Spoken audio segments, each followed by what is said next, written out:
It was a sad end to the Daytona 500. A miracle, though, that Ryan Newman survived the crash in the final lap of last night's race. We have snapshots that really show you the play-by-play. You can see Newman's car gets hit. It shoots up into the air, into the wall, flips upside down, and then slides on its roof down the track.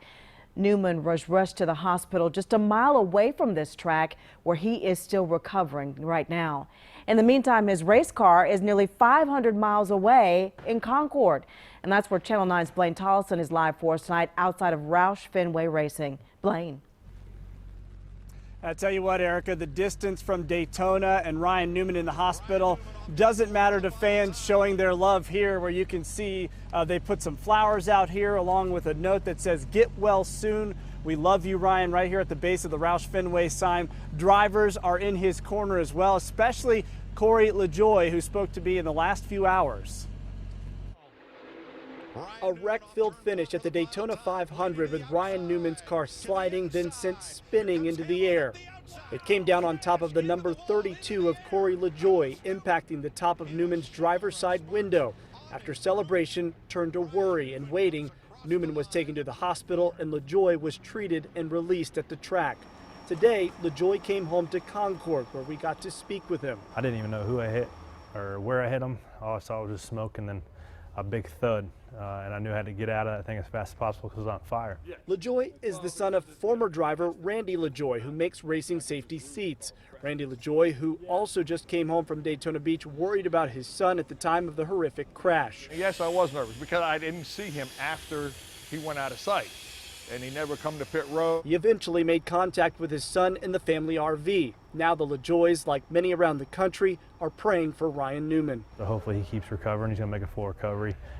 In what time frame, I don't know, but we're all thinking about it. Many of today's carbon fiber seats used in Cup racing are based off Randy LaJoie's seat design. He has worked with NASCAR Research and Development, which is also based in Concord, and where both Newman and LaJoie's wrecked cars were taken. They're going to look at point of impact on both cars to see if there was an intrusion. The work there could answer many questions about last night's crash and improve safety systems that already saved Newman's life. The fact that he is still with us is a testament to how much everybody at the R&D Center has been working on these race cars to make them safe.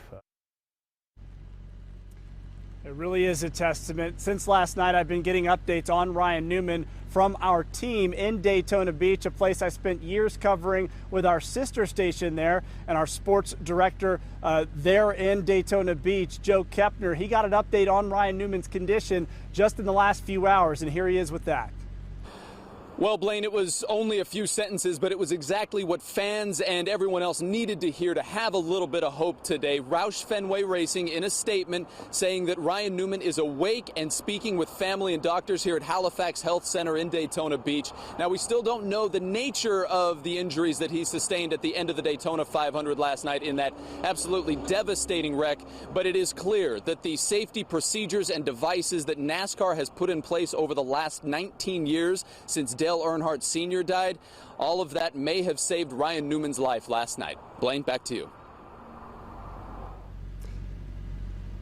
Thank you for that report, Joe. Such encouraging news to hear that he is speaking and awake. That is just fantastic. Erica, just what we wanted to hear tonight. Absolutely. Hopefully good signs that he will make that full recovery. Thank you, Blaine.